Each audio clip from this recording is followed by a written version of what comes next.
saya memberikan apresiasi dan penghargaan setinggi-tingginya kepada Balai Besar Tekstil yang terus secara konsisten melakukan tugas dan fungsinya dengan baik dalam rangka meningkatkan daya saing industri nasional melalui amanah yang diberikan kepada Balai Besar Tekstil.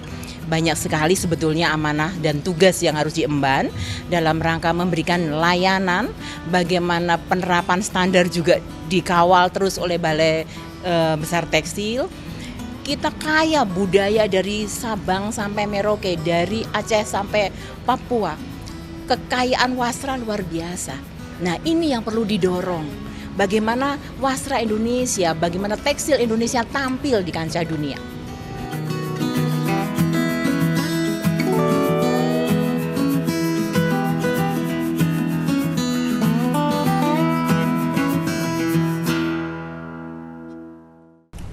Terima kasih Anda masih menyaksikan iNews Jabar bersama saya Gita Hermanda.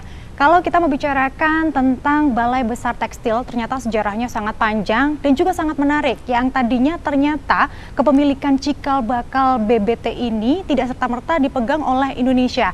Yang tadinya dipegang justru oleh Belanda. Kemudian jatuh ke tangan Jepang, di mana di masa pendudukan Jepang itu pemirsa sempat terjadi krisis sandang justru. Nah, kemudian dari Jepang ke Belanda lagi, bukan ke Indonesia. Dari Belanda barulah bisa diambil oleh Indonesia. Perjalanan sangat panjang ya Pak? Iya, sangat panjang. Seiring dengan pergerakan, perjuangan Indonesia, ya dari mulai merebut kemerdekaan, memproklamasikan, mempertahankan dan membangunnya. Sampai 1966 kita menjadi Institut Teknologi Tekstil. Saat itu masih pemerintah Orde Lama, Pak Soekarno, dengan programnya tekstil atau ekonomi berdikari, yang tentunya sandang ini menjadi industri yang strategis. Saat itu bagaimana programnya memperkuat industri tekstil sandang saat itu. Kemudian didirikanlah pilot patal atau pabrik pemintalan di beberapa daerah, termasuk di saat itu di ITT atau Institut Teknologi Tekstil itu dibangun pilot pemintalan saat itu. Nah, kemudian dengan pilot pemintalan itu akhirnya produktivitas benang kapas, ya, pilot pemintalan kapas itu sangat-sangat luar biasa. Teknologi saat itu berkembang sangat cepat karena kita mendapatkan teknologi yang terbaru di tahun yang saat itu ada. Kemudian masuk ke Orde Baru zaman Pak Harto, di mana tekstil juga masih menjadi industri prioritas, Mbak. Ya, saat itu dengan programnya tekstil murah, karena sandang murah, ya, harus sandang murah ini, industri tekstil masih menjadi prioritas di Repelita saat Presiden Pak Soeharto. Saat itu digerencarkan restrukturisasi dan rehabilitasi permesinan. Makanya muncul banyak industri-industri baru berbasis permesinan. Kalau lihat dari revolusi industrinya mungkin masuk ke revolusi industri ketiga, ya, karena permesinannya sudah otomatis sudah mulai, kemudian high speed dan segitu. Yang tadinya kalau di pertenunan itu alat tenun bukan mesin, sekarang sudah alat tenun mesin saat 70, 69 sampai dengan 70 seperti itu. Sudah mulai banyak. Dan apa yang dilakukan Balai Besar Tekstil saat itu masih bernama Institut Teknologi Tekstil.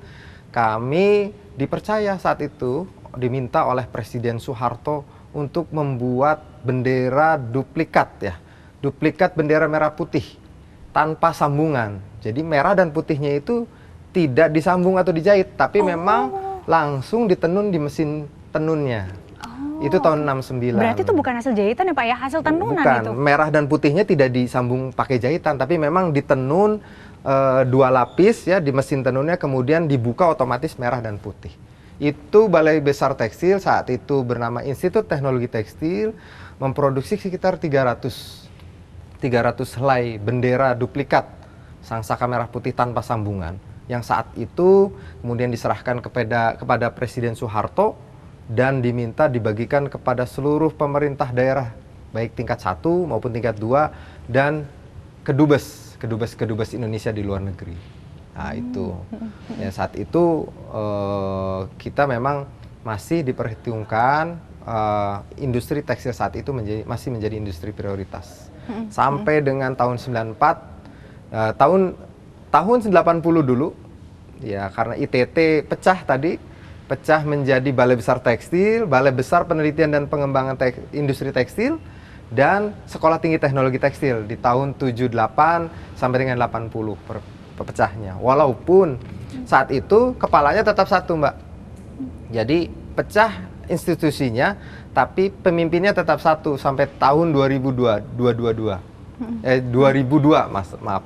Jadi tahun 80 sampai 2002 itu pecah Institut Teknologi Tekstil menjadi Balai Besar Penelitian dan Pengembangan Industri Tekstil dan Sekolah Tinggi Teknologi Tekstil, tapi pemimpinnya satu, yaitu Kepala Balai Besar Tekstil, garis miring Ketua STT Tekstil, sampai dengan tahun 2002.